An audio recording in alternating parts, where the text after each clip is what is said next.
Bumagsak sa kamay ng mga otoridad ang dalawang kasapi ng communist terrorist group na wanted sa kasong arson matapos ang matagumpay na operasyon ng Ifugao Police.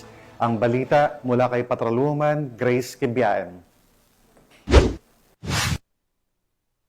Arestado ng pinagsamang mga tauhan ng Ifugao Police Provincial Office ang dalawang miyembro ng komunistang teroristang grupo sa Sitio Dilan, Payawan, Lamot, Ifugao nito lamang umaga ng Setyembre 22 ng taong kasalukuyan. Kinilalang mga naaresto na isang 44 taong gulang, miyembro ng CTG, nagsisilbing commanding officer, SROG Southland at SRC Southland, at isang 35 taong gulang, miyembro ng CTG, nagsisilbing political instructor at sila ay pawang residente ng Agusan del Norte. Naaresto ang mga suspek sa bisa ng nakabinbin na warrant of arrest na inisyu noong Enero 30, 2020 ng Acting Presiding Judge ng 10th Judicial Region Branch 7, Bayugan City, Agusan del Sur para sa krimeng destructive arson na walang inirekomendang piyansa. Matapos basahan ng kanilang karapatan, ang mga nahuli ay dinala sa Lamot MPS para sa dokumentasyon bago ilipat sa kaukulang hukuman. Ang matagumpay na pag-aresto ay bunga ng pagsisikap ng pinagsamang operatiba ng Ifugao Police Provincial Office sa pangunguna ng Lamot Municipal Police Station, Ifugao Police Intelligence Unit, Special Action Force,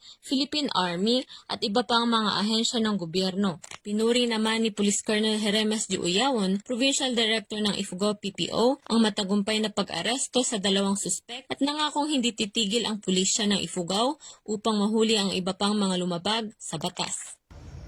Mula dito sa rehiyon ng Cordillera, ako ang inyong PNN correspondent, Patrolwoman Grace Kibiaen, alagad ng batas, tagataguyod ng Balitang Pulis.